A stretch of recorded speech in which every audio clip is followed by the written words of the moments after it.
Lord, please bless me today. Panginoon, maraming salamat sa araw na ito. Maraming salamat at lagi kitang kasama. Kaya nagiging safe ang lahat. Kaya nagiging magaan ang lahat. Patuloy niyo po akong samahan sa araw na ito. Panginoon, kailangan ko po ng inyong biyaya ngayon. Kailangan ko po ng blessings niyo sa araw na ito. Kailangan ko po ng inyong provision para sa akin at para sa aking pamilya. Para sa malaking tulong niyo sa akin, Lord.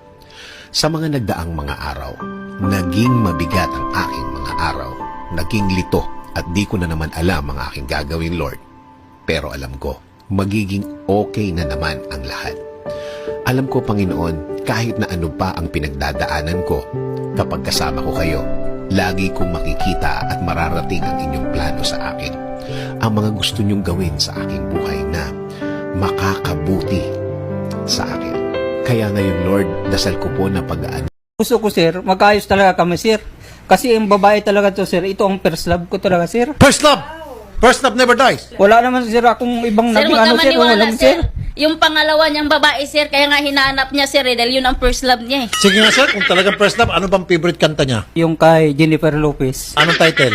Waiting for Tonight. Tama ba? Waiting for Tonight? Hindi, sir. Mali. O sige, gusto mo siyang kantahan?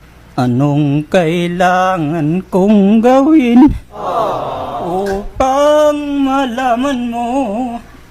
Ang tagal na kami naghiwalay ng asawa mo. Oh, matagal na nga kami naghiwalay. Pinauwi mo sa bahay eh. Nanahimik na nga ako ng ilang taon eh. Oh, bakit mo nagpinakain-kain ka dyan ng taong mo? Sige nga. Hindi yan totoo ay Nakita ko Bakit kasi may mga babaeng papatos sa lalaki kahit na alam nilang hindi pwede? Kaya kabit ang tawag sa kanila kasi daig pa nila ang epoxy kung kumabit. Kaya querida, kasi mga kiri. Kaya mistress, kasi nakaka-stress. Ano bang tipo mo sa isang lalaki? Mabait, marespeto, yung simple lang. Sana ako na lang.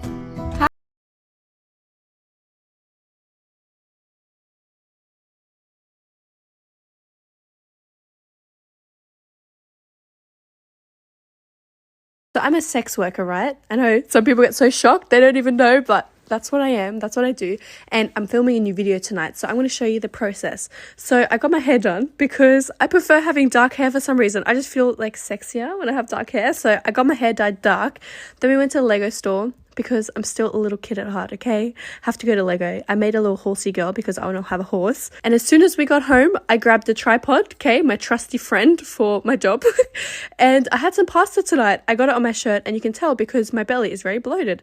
But you know what? People that watch my videos on you know what, they don't care if you're bloated. They don't care what you look like, to be honest. They're just there to watch you do your things. So that doesn't matter.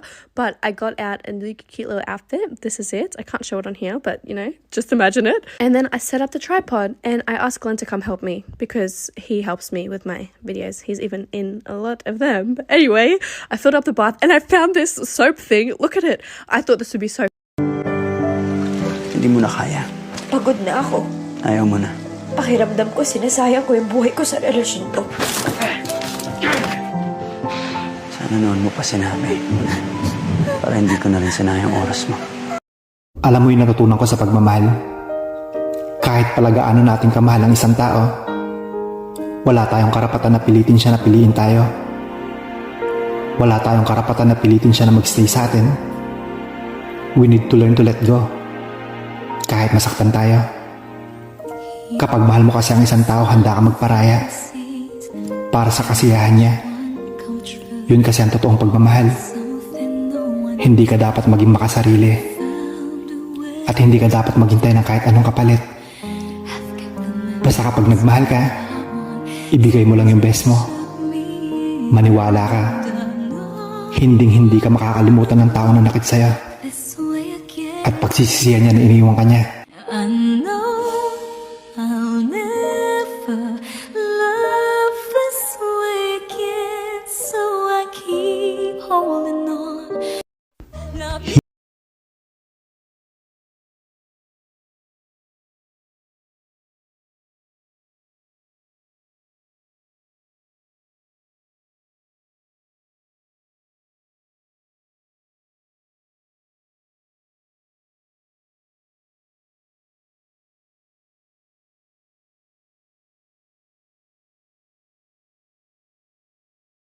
pala, no?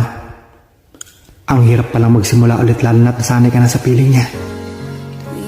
Ang hirap pala kumbinsin ng sarili mo na makakalimutan mo siya at magsisimula ka muli.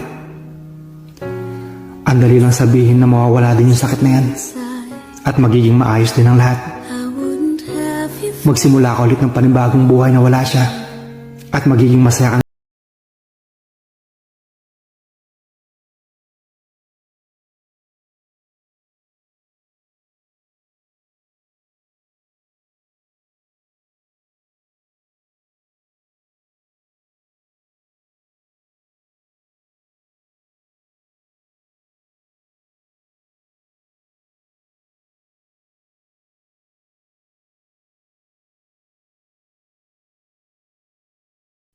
...2023. Bitawan mo yung mga bagay na nagpapabigat sa dibdib mo. Palayain mo yung mga taong may dahilan ng bawat pag-iyak mo. Buksan mo ang puso mo sa ibang tao. You deserve better. Tandaan mo, laging may dahilan para magpatuloy ka. Kaya sa bagong taon, sundin mo ang puso't isip mo at gawin yung mga bagay kung saan ka magiging masaya. I know these are the little things that I need the most. Kapag dumating yung araw na hindi mo na ako makontak at hindi na tayo magkita, may isang hihilingin lang ako sa'yo. Pwede bang alagaan mo ang sarili mo? Kumain ka sa tamang oras, ha? At kapag piling mong walang naniniwala sa'yo, lagi mong tatandaan nandito lang ako sa malayo. Pumapalakpak sa bawat tagumpay na makakamit mo.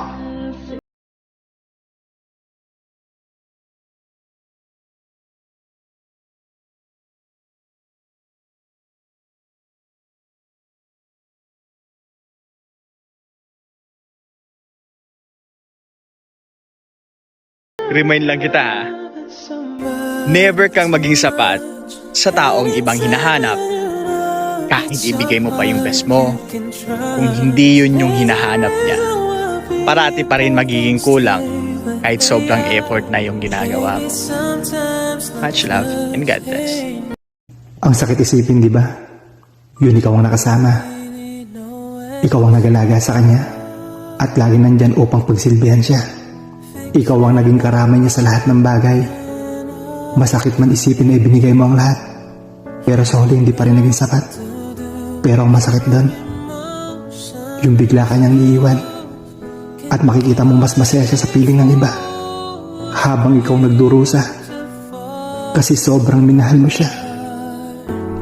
Fixing a broken heart.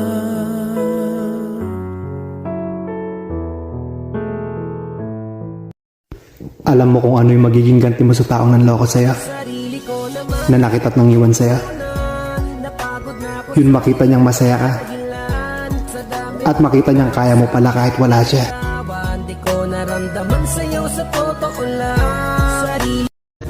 Iniwan mo ako sa laban na akala ko ikaw magiging kakampi ko. Sa laban na tayong dalawa dapat ang magpapanalo. Ngayon panoorin mo kung paano kong papanalo ang laban na hindi mo ako sinamahan. Panoorin mo kung paano ko kinaya lahat mag-isa, na dapat ikaw ang kasama ko.